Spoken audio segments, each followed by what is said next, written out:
Hello everyone, welcome to iExamB. Students, as you all know कि national housing bank ने assistant manager scale 1 category में vacancies release की हैं और यहाँ पर मैं आपको एक अपडेट देना चाहता हूँ कि नेशनल हाउसिंग बैंक ने जो लास्ट डेट है इन वैकेंसीज़ के लिए अप्लाई करने की उसको 7 तारीख से बढ़ाकर 15 जनवरी 2022 कर दिया है।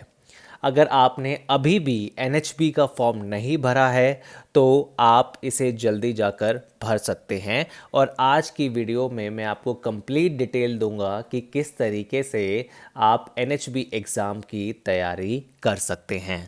Students, for your ease and convenience यहाँ पर मैंने ऑफिशियल नोटिस लगा दिया है जहाँ पर उन्होंने लिखा है कि it is notified that last date for submission of application for all post has further been extended from 7 January 2022 to 15 January 2022। पहले उन्होंने 31 से बढ़ाकर इस तारीख को 7 किया था, अब 7 से बढ़ाकर 15 कर दिया है। तो अगर आप इस पोस्ट के लिए एलिजिबल हैं तो जल्दी से जाकर इस पोस्ट के लिए अप्लाई कर दें। तो मेरा सबसे पहला सवाल ये है, क्या आपको सीरियसली ज़ीरो से प्रिपेयर करने की ज़रूरत है? क्योंकि मेरे अंडरस्टैंडिंग के अकॉर्डिंग मेजॉरिटी जो एस्पिरेंट हैं वो ऑलरेडी गवर्नमेंट एग्ज़ाम्स के लिए प्रिपेयर कर रहे हैं, जैसे IBPS, सेबी, RBI या फिर NABARD। बहुत सारे लोगों ने प्रीलिम्स एग्ज़ाम भी क्लियर किया होगा, UPSC की तैयारी भी कर रहे होंगे और ऑलरेडी बैंक या फिर किसी ना किसी फाइनेंशियल मार्केट में काम कर रहे होंगे जिन्होंने ऑलरेडी एग्ज़ाम दिया है। तो अगर आपके पास बैचलर डिग्री है with 60% marks, so don't miss this opportunity. और मैं आप सभी से रिकमेंड करूंगा कि आप एक मॉक टेस्ट ज़रूर अटेम्प्ट कीजिए NHB असिस्टेंट मैनेजर का, ताकि आपको अपनी परफॉर्मेंस या फिर करंट लेवल के बारे में मालूम चल सके। आप iexamb.com पर विजिट कर सकते हैं। यहाँ पर प्रीवियस ईयर पेपर सेक्शन में अदर रेगुलेटरी बॉडीज़ के अंडर आपको नेशनल हाउसिंग बैंक के प्रीवियस ईयर पेपर मिलेंगे। हमने यहाँ पर 2019 का और 2020 का मेमोरी बेस्ड पेपर अपलोड किया है ताकि आप इसे अटेम्प्ट कर सकें और रियल एग्ज़ाम को समझ सकें कि क्या उसका लेवल है, किस तरीके क्वेश्चंस पूछे जाते हैं, चाहे आपका रीजनिंग हो, क्वांट हो, कंप्यूटर हो या फिर जनरल अवेयरनेस हो। Students, for your ease and convenience मैंने प्रीवियस एग्ज़ाम को एनालाइज किया है और ये फाइंड आउट करने की कोशिश की है अगर रीजनिंग में 45 क्वेश्चंस पूछे जाते हैं तो कौन कौन से वो टॉपिक हैं जो आपको प्रिपेयर करने की ज़रूरत है ताकि आप अपना NHB का एग्ज़ाम क्लियर कर सकें। मैं वीडियो के एंड में एग्ज़ाम पैटर्न या फिर कट ऑफ पिछले साल की कितनी गई थी, आपको कितने मार्क्स लाने की ज़रूरत है if you want to score और grab a seat in NHB, वो भी हम डिस्कस करेंगे। पर पहले हर एक सेक्शन को डिस्कस कर लेते हैं कि कौन कौन से टॉपिक में से कितने क्वेश्चंस पूछे जाते हैं। तो रीजनिंग में अगर मैं बात करूं तो इजी लेवल का एग्ज़ाम होता है जहां से एनालिटिकल पार्ट से आपसे 5 क्वेश्चंस पूछे जाएंगे, स्टैक बेस्ड पजल से 5, इनपुट आउटपुट से 5, सिटिंग अरेंजमेंट मैं आपको बताना चाहूँगा कि जो 2 रो वाले सिटिंग अरेंजमेंट होते हैं जहाँ पर नॉर्थ और साउथ फेसिंग 2 रोज होती हैं, वहाँ से 5 क्वेश्चन ज़रूर आते हैं। मैंने 2019 में और 2020 में भी देखा था। क्रिटिकल रीजनिंग से 5, अननोन नंबर ऑफ अरेंजमेंट हमने देखा है कि RBI तक के एग्ज़ाम में अननोन नंबर ऑफ पर्सन वाला जो पजल है वो पूछा जाता है, तो वहाँ से 3 से 5 क्वेश्चन आ सकते हैं। कोडेड ब्लड रिलेशन से 6, सिलॉजिज्म और रिवर्स सिलॉजिज्म से 3, कोडिंग डीकोडिंग से 4 और फ्लोर बेस्ड पजल से 4। तो ये आपका एनालिसिस है। देखो, मैं आपसे रिकमेंड करूंगा कि आज से ही आप 2 से 3 पजल और 2 से 3 सेटिंग अरेंजमेंट रोज बनाएं, राइट। आप अगर ऐसा करते हैं तो 30 डेज में 90 पजल एंड 90 सिटिंग अरेंजमेंट्स बना लेंगे। It just you have to get familiar with such kind of questions and बाकी मेन टाइम में it just you have to brush up your conceptual topic. तो रीजनिंग में आप ऐसा कर सकते हैं। And if you want iExamB guidance तो ये NHB का कोर्स पेज है जहां पर हमने पजल्स को स्ट्रक्चर किया हुआ है। You can watch the course video starting from the easy level up to moderate level. इसके साथ आपको बहुत सारे क्वेश्चंस प्रैक्टिस के लिए भी चाहिए, क्योंकि स्टूडेंट्स के पास प्रैक्टिस मटेरियल की कमी होती है। So if you are interested, link आपको डिस्क्रिप्शन बॉक्स में मिल जाएगा। आई वुड रिकमेंड कि आप आई एग्ज़ाम बी का जो NHB का ऑनलाइन डेमो कोर्स है उसको ज़रूर विजिट कीजिए। अगर मैं क्वांटिटिव एप्टीट्यूड की बात करूं तो क्वांटिटिव में 35 क्वेश्चंस पूछे जाते हैं। तो मेजॉरिटी ऑफ दिस सेक्शन हमारा DI में से पूछा जाएगा। मैं आपको बताना चाहूँगा, bar graph, tabular, pie chart, caselet DI, ये आप सारी तरीके की DI को प्रिपेयर कर लीजिए और यहाँ से आपको 20 क्वेश्चंस देखने को मिलेंगे। तो ये एक बहुत इंपॉर्टेंट एस्पेक्ट्स है जो स्टूडेंट को समझ में नहीं आता।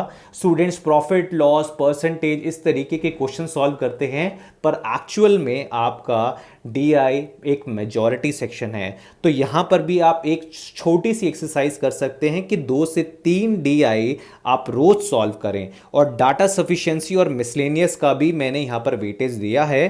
तो आप पहले फोकस कीजिए DI पे, then you can focus on other topics.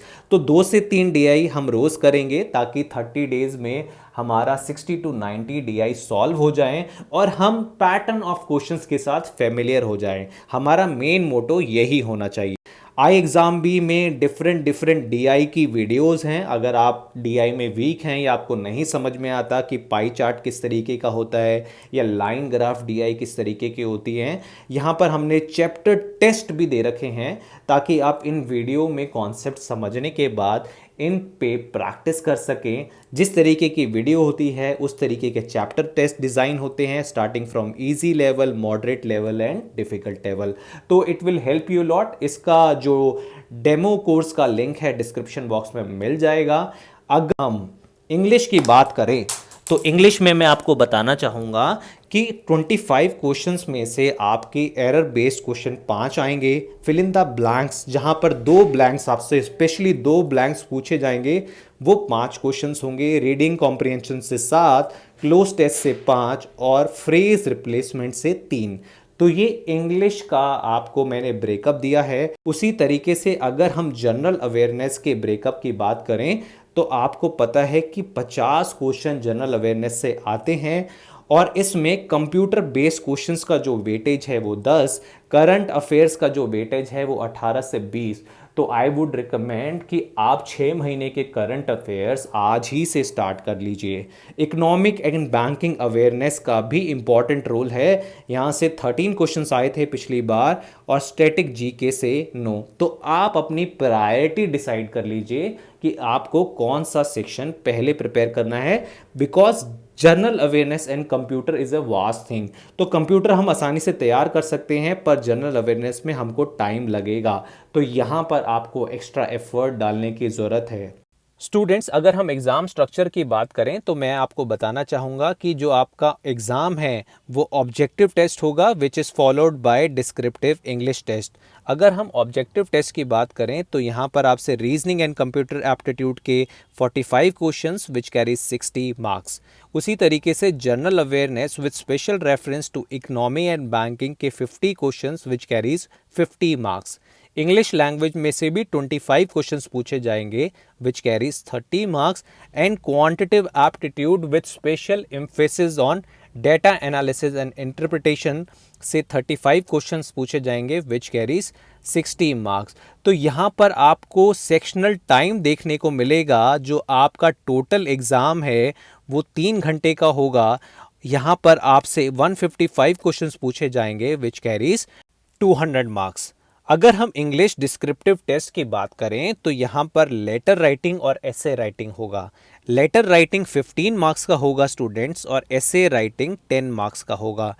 ध्यान देने वाली बात है कि डिस्क्रिप्टिव जो टेस्ट है वो क्वालिफाइंग नेचर का है and the marks scored in the same shall not be considered for shortlisting of candidate to the interview। तो ये एक बहुत इंपॉर्टेंट पॉइंट है, पर आपको मिनिमम स्कोर तो डिस्क्रिप्टिव में लेना ही होगा। मैं आपको बता देता हूँ पिछले साल का जो मिनिमम स्कोर है वो बैंक ने क्या सेटअप किया था। बैंक ने पिछले साल 8 marks in letter writing and 5 marks in essay का जो मिनिमम क्वालिफाइंग मार्क्स है वो सेटअप किया था। मैं आपको बताना चाहूँगा कि हमारे डॉक्टर संजीव शर्मा जो आई एग्ज़ाम बी की एक्सपर्ट फैकल्टी हैं, वो इंग्लिश राइटिंग और इंटरव्यू गाइडेंस देते हैं आई एग्ज़ाम बी में, और वो खुद एक एक्स डायरेक्टर एनएचबी रह चुके हैं। तो ये एक बहुत इम्पॉर्टेंट एस्पेक्ट है जो आपको समझना है कि डिस्क्रिप्टिव को आप इग्नोर नहीं कर सकते, क्योंकि वहाँ पर 15 में से आपको 8 मार्क्स लेटर राइटिंग में और 10 में से 5 मार्क्स एसे में स्कोर करना ही होगा। स्टूडेंट्स, चलिए प्रीवियस ईयर कट ऑफ को डिस्कस कर लेते हैं ताकि आपको आइडिया हो जाए कि आपको कितने मार्क्स स्कोर करने की ज़रूरत है। तो जनरल कैटेगरी में अगर हम फोकस करें तो रीजनिंग एंड कंप्यूटर एप्टीट्यूड में 26.75, जनरल अवेयरनेस में 13.75, इंग्लिश लैंग्वेज में 18 and quantitative aptitude with special emphasis on data analysis में 23.25। तो ये आपका सेक्शनल स्कोर है, यानी आपको इतने मिनिमम मार्क्स तो चाहिए in order to qualify your objective test. And अगर आपका टोटल स्कोर 44.24 है तभी आपका जो डिस्क्रिप्टिव टेस्ट है वो इवैल्यूएट किया जाएगा। तो ये बहुत इंपॉर्टेंट एस्पेक्ट है जो आपको समझना ज़रूरी है।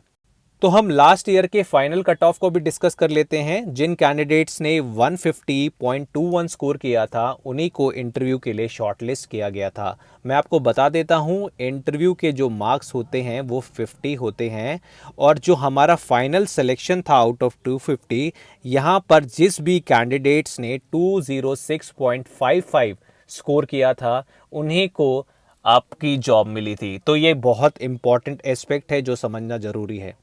आई वुड रिकमेंड कि आप इस वीडियो को 2 मिनट के लिए पॉज कीजिए और हर एक सेक्शन के सिलेबस को ध्यान से पढ़िए। अगर हम रीजनिंग एंड कंप्यूटर एप्टीट्यूड की बात करें तो ये सभी टॉपिक आपके एग्जाम में पूछे जाएंगे। उसी तरीके से general awareness, English language and quantitative aptitude के भी टॉपिक मैंने लिस्ट डाउन कर लिए हैं। आपको स्मार्ट अप्रोच से अपनी तैयारी स्टार्ट करनी होगी, बिकॉज यू हैव रफली 2 months to prepare for NHB assistant manager. Students, ये एक्सरसाइज करने के बाद आपको अपना प्रिपरेशन लेवल ज़रूर पता चल जाएगा, but you must know your motivation level. आपके मन में होना चाहिए कि मुझे इस साल NHB असिस्टेंट मैनेजर स्केल 1 की जॉब हासिल करनी है, इस मोटिवेशन के साथ अपनी तैयारी करनी है। और फिर भी अगर आपको ऐसा लगता है कि आपको मेंटर्स की ज़रूरत है तो आई exam B is always there to guide you to know your potential. And I am happy to announce that we have national housing bank online course, जिस पे अभी फ्लैट 40% ऑफ चल रहा है। It just you have to use the code IB40 in order to avail this particular offer. इस online course के जो important features हैं स्टूडेंट्स, यहाँ पर आपको हर एक सेक्शन के video lessons, study notes, mock test and practice questions मिलेंगे। साथ ही साथ 15 video lessons for descriptive English मिलेंगे जो खुद डॉक्टर शर्मा ने लिए हैं, जो खुद एक एक्स डायरेक्टर NHB रिटायर्ड है। साथ ही साथ आपको 5 mock test descriptive English, live classes with faculty and interview guidance भी प्रोवाइड की जाएगी। So this is a golden opportunity. मैं ऑनलाइन कोर्स का लिंक डिस्क्रिप्शन बॉक्स में डाल दूंगा। आई वुड रिकमेंड कि आप डेमो कोर्स पे विजिट कीजिए and try to clear your doubts. I hope आपको आज का वीडियो पसंद आया होगा। इस तरीके के वीडियोस मैं और लाता रहूँगा जहाँ पर मैं आपको स्टडी प्लान दूंगा, कुछ इंपॉर्टेंट टिप्स दूंगा ताकि आप अपना एग्ज़ाम क्लियर कर पाएँ। Thank you students and thanks for watching I exam B.